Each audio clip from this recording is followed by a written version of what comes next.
In just 48 short seconds, a man, without raising his voice, without clenching his fists, and without begging for mercy, brought an entire international summit to a funeral-like silence.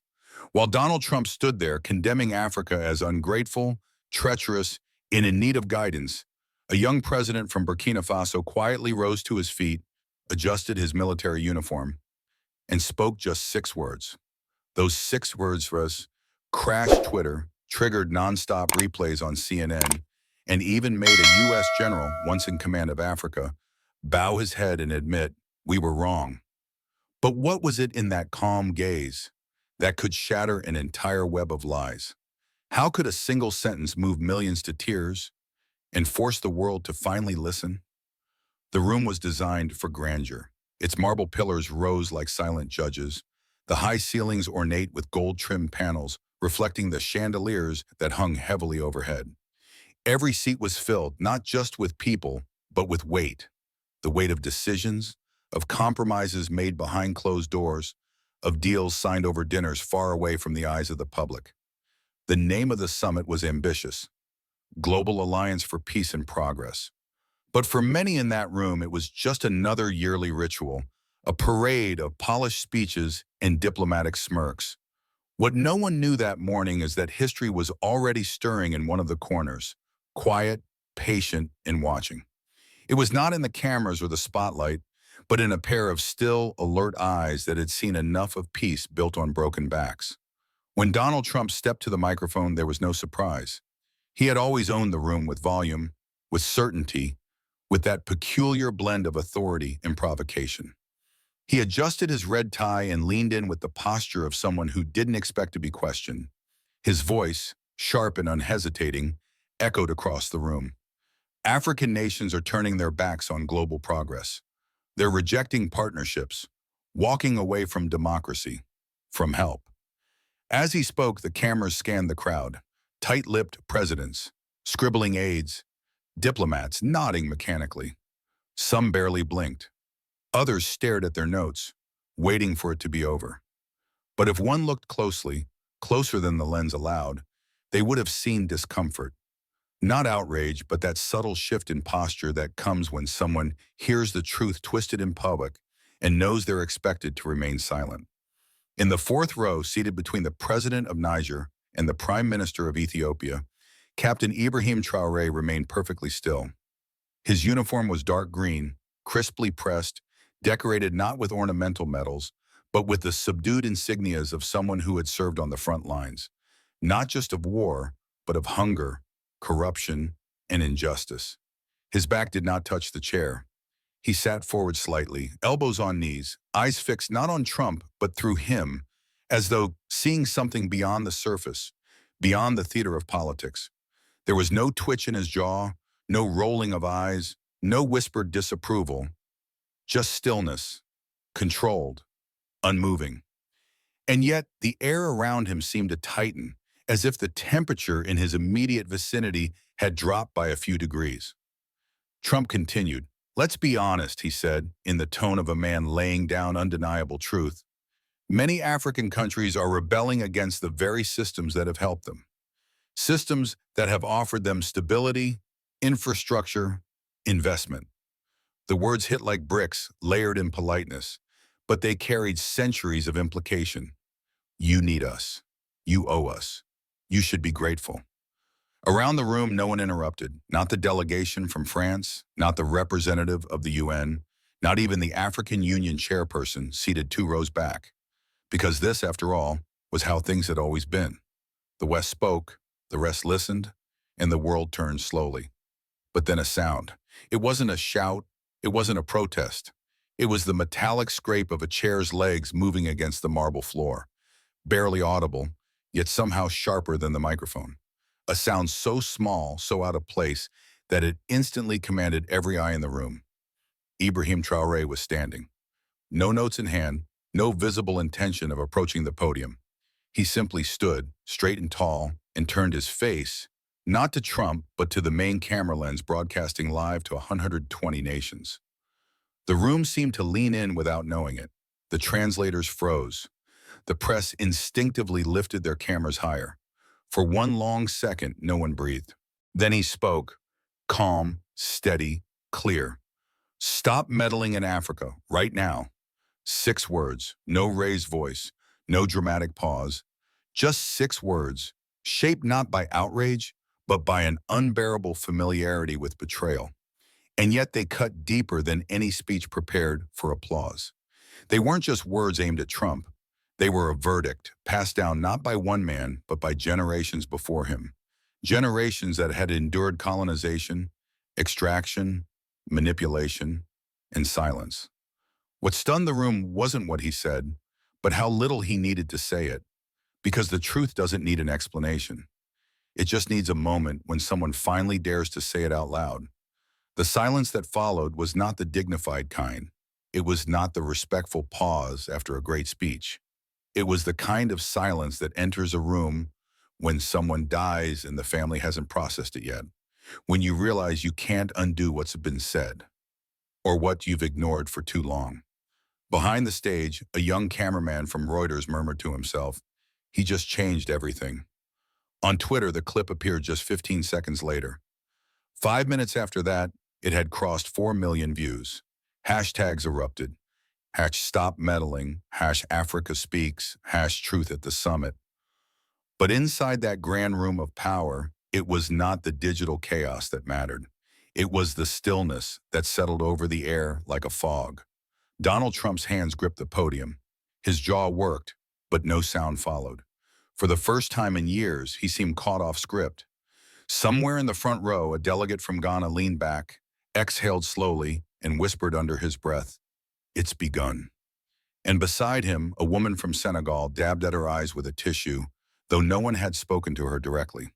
Because that is how the deepest truths often arrive. Not as thunder, but as a sentence too simple to ignore, too honest to deny. And as Traoré remained standing, unmoved, the room was forced to do what it had long avoided, to listen. The 6 words had dropped like a match into dry history, and the fire they sparked was already burning far beyond the marble walls of the summit hall. As Traoré stood before a crowd of presidents and power brokers, his voice didn't need to rise because the world, for once, had grown quiet enough to truly hear. He stepped forward, but not toward Trump. Instead, he turned slightly to face the camera, the millions watching not as politicians, but as people. His voice was calm, deliberate. "They told us the roads were gifts," he began. "They said their railways, their ports, their foreign aid were symbols of partnership. But we know the truth. They weren't built for us. They were built for our minerals, for our oil, for the resources under our feet, not the people standing on them." The screen behind him flickered. It displayed satellite imagery, long straight roads cutting through forest and desert, each one terminating at a port or a private refinery. Then another layer appeared, foreign mining outposts, oil terminals, logging operations. One by one, they lit up the screen like a constellation of extraction. There were no roads to hospitals, no paths to schools, no bridges connecting villages, only conduits between the Earth's richness and foreign ships. The room remained still. Some lowered their heads, others looked away, but none could deny what was in front of them. These weren't numbers. These were truths, and the silence they left in their wake was heavier than any applause could have been. Traoré didn't gloat, he didn't accuse. He simply let the weight of centuries speak through facts too plain to twist. "They said it was investment," he continued, his hands now lightly resting on the podium. "But we never owned the returns. They said it was assistance, but they set the terms. And when we bled, they sold us back the medicine, with interest." At this, a ripple moved through the room like the tremor that follows a distant explosion. No one screamed, no one shouted, but the unease was unmistakable. It had a texture, a temperature, the temperature of truth. Far away from the summit hall, in a modest home in Bobo Dioulasso, an old woman named Awa watched the broadcast on a grainy TV powered by a car battery. Her grandson sat beside her, wide-eyed, swinging his legs off the wooden bench. When Traoré said those words, "They sold us medicine with interest," Awa pressed her hand over her heart. She remembered her daughter dying from childbirth complications, while a French-owned hospital nearby refused service without prepayment. Her voice was soft but firm. "He speaks for us." The boy didn't understand the full meaning of what his grandmother said, but he would remember her tears and how she stood up slowly, not in pain, but in reverence. Meanwhile, in a dormitory room at Columbia University, a 21-year-old political science student named Lauren sat frozen. She had grown up in Connecticut, reading textbooks that showed pictures of Africans being helped. White doctors, smiling aid workers, clean water campaigns. She had written essays about development, quoting the same organizations Traoré now quietly dismantled with his words. She stared at her laptop screen, the live stream buffering for a moment before resuming. She paused, then whispered, "Why is no one this brave here?" She didn't mean in Africa. She meant in America. Back in the summit hall, Traoré lifted a sheet of paper from the folder beside him. It was a photo, printed on cheap office paper, of a girl, 7 years old, thin arms, eyes too old for her age. Her name was Mayam. She had drawn a picture, a man in military green holding the hand of a little girl with flames and helicopters in the background. Underneath, in blocky handwriting, were the words, "Please protect us." The screen behind Traoré lit up with her image. No animation, no music, just stillness. He didn't say much. "She doesn't understand geopolitics," he said softly, "but she understands fear." The room seemed to contract. A diplomat from Belgium lowered his gaze. A UN official took off his translation headset and covered his face. A woman from Mali, seated 2 rows from the front, silently wiped her tears with the edge of her shawl. They weren't crying because of the drawing. They were crying because they recognized something they had buried. That these were not abstract people. These were children. These were families. These were lives traded for contracts. And Traoré hadn't raised his voice once. Traoré looked up, this time locking eyes directly with Trump. The former U.S. president hadn't said a word since the 6-word rebuke. His hands were clasped, his face flushed slightly. He looked for the first time less like a speaker and more like a man sitting in the wrong place at the wrong time. Traoré didn't insult him, he didn't lecture. He simply asked, "Mr. Trump, how would you lead if that little girl was yours?" The question did not require an answer, because it wasn't meant to provoke, it was meant to reveal. It was not a political tactic. It was a human test. How would any man lead if it were his daughter sleeping without electricity while embassy lights would gleam through her bedroom window? How would any leader speak of partnership if it meant allowing her school to be bombed while pipelines got military protection? The screen dimmed. The lights in the room flickered as the technician fought back tears, his hands shaking too much to steady the control board. And then, silence again. But this silence was different. It wasn't passive. It wasn't decorative. It was full, full of memory, full of guilt, full of something deeper than regret, accountability. For the first time in decades, power wasn't measured by who spoke loudest, but by who had the courage to sit with the truth. Somewhere in Nairobi, a teacher paused her lesson and turned the projector to the live stream. In Sao Paulo, a teenager watching on his phone wrote in his journal, "This is the first time I've seen the world stop to listen to Africa without interruption." And in Washington, D.C., inside a silent office at the State Department, a young advisor turned off the audio feed, removed his glasses, and simply wept. The summit was still far from over. But something irreversible had just happened. A line had been drawn, not in ink, not in border treaties, but in the hearts of those watching. And for the first time, the weight of history wasn't crushing someone. It was shifting from the backs of the oppressed to the conscience of the powerful. Gold, blood, and the truth behind what they call foreign investment. The question Traoré asked in the previous chapter, "How would you lead if that little girl was yours?" didn't just silence Donald Trump. It peeled back the veil that had long covered a system built on denial. That question wasn't just aimed at a man, it pierced the conscience of an entire room that had grown too comfortable with selective memory. Nobody answered. They didn't need to, because Traoré wasn't waiting for excuses. He was ready to speak again, not with accusations, but with proof. He reached inside his jacket and pulled out a worn envelope. Its edges were creased, the paper thin and yellowed from time. This letter, he said, was written by a boy named Amino, 14 years old.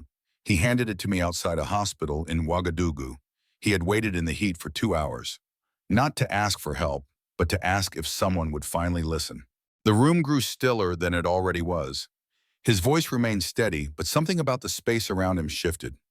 He unfolded the letter slowly, carefully, like one might handle a relic, and began to read. My mother died from fever. The hospital had no power, no machines, no doctors. We lived 2 blocks from the French embassy. They had electricity, air conditioning, lights all night long. I could hear the hum of their machines while my mother gasped in the heat. They told us it wasn't their fault. But I just want to ask, is my mother less human? A single breath, sharp and involuntary, broke the silence from somewhere in the front row. It wasn't dramatic. It wasn't intentional. It was simply what truth does. It breaks through. Traoré didn't add commentary. He didn't expand.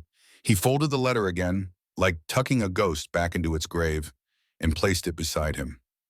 He asked if his mother was invisible, he said softly.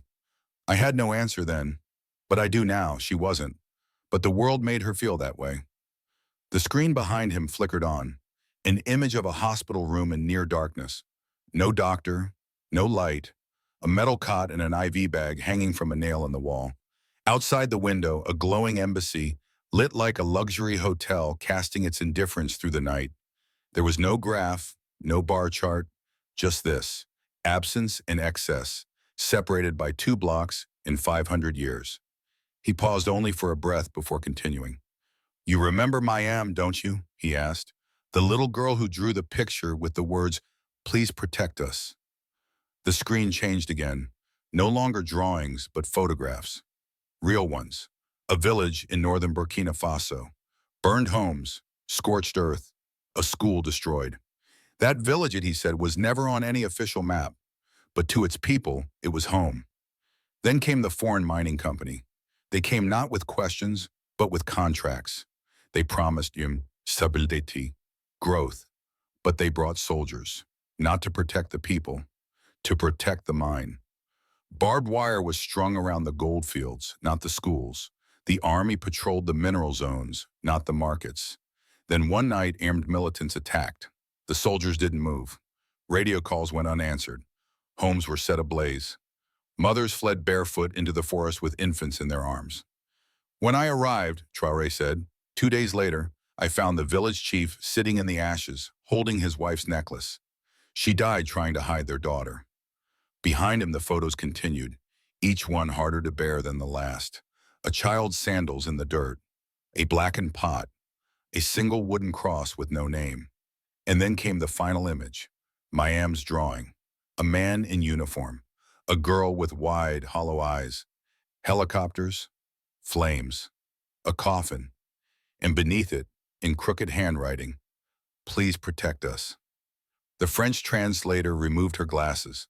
Her hand trembled as she closed her notebook. She could no longer speak. In another corner of the room, the Nigerian ambassador dabbed his eyes with a cloth, slowly, carefully, as if not to draw attention, but not to hide either. The silence held everyone hostage. It wasn't respectful. It wasn't ceremonial.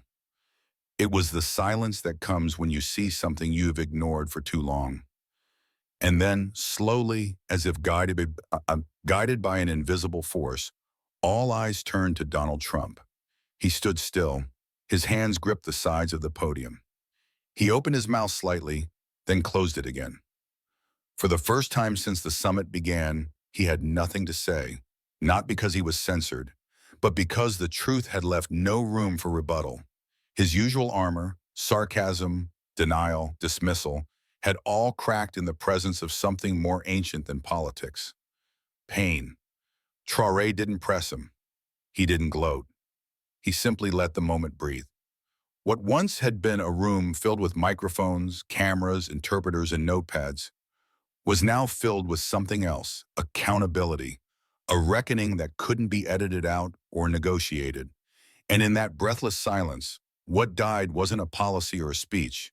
It was an illusion that exploitation could be repackaged as generosity, that injustice could be ignored if hidden well enough, and that no one would ever dare to say these words out loud in front of the world. But now someone had, and the world, whether it was ready or not, was listening. The silence still lingered, not the kind used to transition between speakers, but the kind that settled after something irreversible had been said. It was the silence after innocence collapses, the kind that follows when history is no longer just a subject, but a scar. People in the room had stopped taking notes. The journalists weren't typing. The translators had gone still. And then, slowly, from the third row near the center aisle, a woman rose to her feet. She wasn't part of any official delegation. Her clothes were modest. Her hands trembled slightly. A small American flag pin was pinned to her jacket, catching the light of the overhead chandeliers as she clutched it without realizing. She didn't speak right away. She simply stood, and the world watched. Her name was Sarah Williams, 52 years old, from Nebraska. Her son had served 2 tours in Niger. She had never been to Africa. She didn't follow politics. But today, she had come. She wasn't on the program. She hadn't planned to speak. But sometimes truth doesn't wait for permission. Her voice, when it finally came, was soft, unsteady, real. "My son died in Africa," she began. "They told me he died at the hero, that he was protecting peace, that his sacrifice meant something." Her lips trembled slightly as she looked down, then back up at Traoré. "But after everything I've heard today, I don't know what to believe anymore." Nobody moved, nobody coughed. The entire summit, heads of state, security personnel, media, generals, all held their breath. Sarah wasn't a diplomat. She wasn't trying to make a point. She was trying to survive a moment that threatened to shatter everything she'd believed. "My son wrote to me 3 weeks before he died," she continued.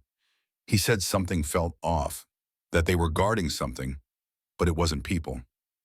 Her hand clutched a folded paper, the final letter he sent.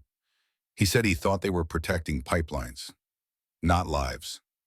A single tear rolled down her cheek, not the kind of crying that draws sympathy, but the kind that happens when the mind can no longer hide from what the heart already knows. "I thought we were the good guys," she said quietly. "I raised my son to believe in that. And now I don't know." Her voice cracked. She didn't collapse. She didn't scream. She just stood there, exposed, vulnerable, human, the kind of human nobody could ignore. Traoré didn't hesitate. He stepped down from the stage slowly, his boots echoing on the marble. No bodyguard stopped him. No security tensed. His eyes never left hers. When he reached her, he didn't give a speech. He didn't repeat a slogan. He placed his hand gently on her shoulder and said 6 words that brought the room back to its knees. "Heroes should never die for lies." The words didn't need elaboration. Sarah lowered her head and let the weight of those 6 words rest on her like a blanket made of truth. She nodded, tears still falling, but her shoulders no longer trembled, because in that moment, something shifted. Not just in her, but in the people watching. This wasn't about left or right, about Africa or America. It wasn't about politics at all. It was about what happens when we let silence replace humanity, and what it takes to break that silence. And then it happened. Something unprecedented, something unspoken. One by one, people began to rise. Heads of state, ambassadors, security guards, even the journalists. Not to applaud, not out of protocol, but because no one could remain seated while truth stood in front of them like that. They didn't clap. They didn't cheer. They simply stood, quietly, solemnly. Some bowed their heads. Some cried. Some just stared straight ahead, unsure of what to do when the truth wasn't on a teleprompter, but standing 10 feet in front of them, wearing a mother's face. Sarah didn't thank them. She didn't need to. Her pain had said everything. Traoré looked around the room, now standing in silence. He hadn't just reached across borders, he had reached across grief. And in that moment, he did what no summit, no war, no speechwriter ever could. He made strangers share the same heartbreak. And maybe, just maybe, the same hope. The room was still standing. Literally. Moments ago, Sarah Williams had spoken not as a politician, not as an activist, but as a mother whose pain made the whole summit stop breathing. And Traoré had stepped down to meet her where no one else could. It wasn't supposed to happen that way. These summits were choreographed, controlled, timed to the second. But now, everything was off script. The silence hadn't lifted. It had simply changed form. No longer frozen, now trembling. The moderator began to approach the podium, clearly hoping to regain control. Her voice was gentle, rehearsed. Ladies and gentlemen, we will now proceed to the next scheduled speaker. But before she could finish, a staff member, pale-faced, headset askew, rushed down the aisle holding a small USB stick in a trembling hand. She leaned toward the moderator, whispered something inaudible, then placed the drive into the terminal behind the stage. For a moment, the screen behind Traoré flickered to black. Then it lit up with a new title, sharp and sudden. Leaked audio, private Western diplomatic meeting, 3 months before summit. A beat of confusion passed through the room. Whispers rippled, cameras adjusted, translators leaned forward in their booths. Nobody knew what was about to play, not even Traoré. Then the voice began. It was male, British accent, confident, arrogant in the way only people behind closed doors speak. We can talk about sovereignty all we like, but let's be honest. As long as Africa remains dependent, we stay in control. Murmurs exploded across the room, gasps, shifting chairs, a cough choked halfway through, and then another voice chimed in. American this time, calmer but colder. Keep the leaders sweet. The people, they don't matter. They don't vote for us. It was a nuclear bomb dropped in the middle of a diplomatic church. Faces drained of color, heads turned toward one another, seeking disbelief, hoping somehow it was fake. But deep down, they knew it wasn't. The file was dated, signed, stamped, real, verified, unfiltered. You think aid is charity? No. Aid is leverage. We write the terms. They pay in loyalty or instability. The moderator tried to intervene, stepping toward the terminal to cut the audio, but Traoré, calm, still composed, simply raised a hand, just one hand, and she stopped. No yelling, no chaos, just a silence now heavier than before, a kind of moral suffocation. On screen, a document appeared, a scanned diplomatic transcript bearing the seal of a Western embassy. Names were redacted, but only partially. There were signatures. One of them was unmistakable. A current minister of foreign affairs from a European country seated in the room. He shifted uncomfortably. His aide leaned in to speak, but he waved her off. The damage had already been done. Everyone had heard it, including the people who'd spent years pretending such conversations never happened. Traoré turned back to the microphone. He didn't raise his voice. He didn't gloat. He didn't say, "I told you so." He simply spoke, with that same terrifying calm that had made 6 words feel like thunder in chapter 1. You told us to trust your words, but your secrets speak louder. Nobody clapped. Nobody dared to. A moment later, a delegate from Germany stood up and walked out. Not in protest, but in shame. He didn't look left or right. He simply left. Then another, a trade minister from Canada. Then 2 French economic envoys. A chain reaction. Western officials quietly gathering their papers, avoiding eye contact, filing out like mourners after a funeral where the body was still breathing on the floor. And on the other side of the room, representatives from the global south. Nobody moved. Not out of respect, but because they were frozen. One African Union official had both hands covering her mouth, tears sliding from her eyes in silence. A journalist from Kenya quietly pressed record on his audio device. He knew this wasn't just news. This was history. In the back of the room, a woman from Peru whispered to her colleague, "They always said this was just paranoia, but it was policy." And in the press box above, a CNN producer mouthed to her cameraman, "This will air uncut." Through it all, Traoré remained motionless. He wasn't smiling. He wasn't triumphant. His posture said something else. Exhaustion. Not from the burden of fighting, but from the fact that it had taken so long for truth to finally be heard. His eyes scanned the room. Some avoided his gaze. Some looked back at him like children caught in a lie they didn't know they'd repeated. And still, he didn't speak again. Because this time, he didn't need to. The tape had spoken for him. The room hadn't recovered. The leaked audio still hung in the air like smoke after a building has burned down. Delegates were leaving. Eyes were red. Nobody looked proud.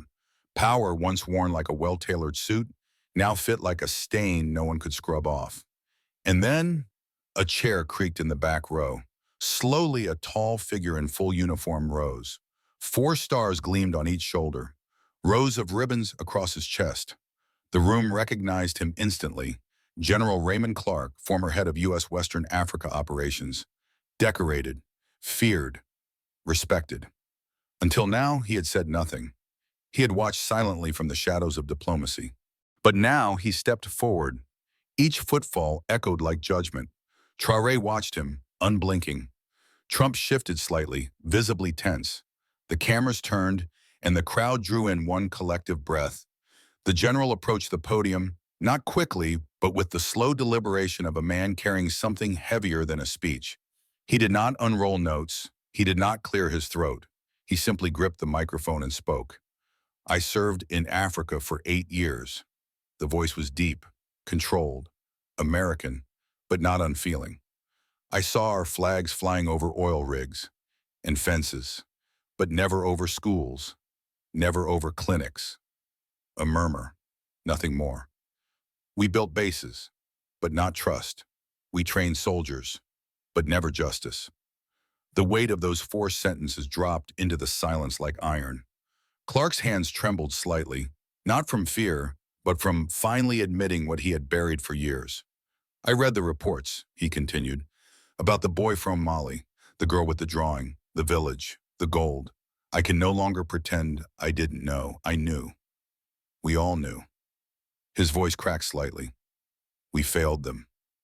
He turned his body slowly, not toward Trump, not toward the crowd, but directly toward Traoré. And then he saluted. No words, just a crisp, sharp military salute. The kind given not to equals, but to someone you finally recognize as more honorable than yourself. No one clapped, no one dared, only tears. Quiet ones. From aides, from diplomats, from the very people who once rolled their eyes at Africa's complexities. The general held his salute for several seconds, then dropped his hand and stepped back without another word. And in that gesture, simple, silent, and sacred, the world saw what surrender to truth looks like. Not defeat, but dignity. The ripple from the general's salute didn't stop at the summit. It spread into homes, classrooms, war rooms, and phone screens. Around the world, people began to post videos. Children wrote messages in chalk outside embassies. Pilots refused to fly shipments to controversial mines. And somewhere in a lecture hall at Stanford University, a student named Emily Carter went live on TikTok. Her hands were shaking, her eyes swollen. "My dad's a diplomat," she whispered. "I grew up thinking we were the good guys." She paused, a tear slipping down her cheek. "But maybe we were just the loud guys." She didn't mean it as an attack. She meant it as an awakening. And across Africa, that awakening had already taken form. Children marched, quietly, not chanting, not rioting, just walking. In Bamako, in Nairobi, in Accra, in Ouagadougou, holding signs made from cardboard and crayons. "Let us dream without bombs. Stop stealing our future. We are not your projects." Some walked barefoot, some held hands, but none screamed, because they knew the truth didn't need to raise its voice anymore. It had already been spoken. Back in the summit hall, Traoré had returned to his seat. The session was nearing its end. The air felt thinner, as if everyone in the room had lost oxygen to their own denial. Then, without warning, Donald Trump stood up. No announcement, no cue. Just stood. The room froze again. Security shifted, uncertain. Cameras turned instinctively. Traoré didn't move. Trump adjusted his tie, took one step, then another, then slowly walked toward the Burkina Faso president. No words yet, just the sound of leather shoes on polished floor.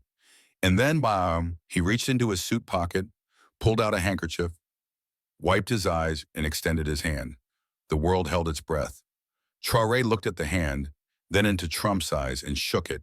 Not for alliance, not for politics, but for peace. Trump leaned in slightly and whispered, not to be heard by the cameras, but loud enough for Traoré alone. Why, you made me think deeper than I have in years. Traoré gave one small nod.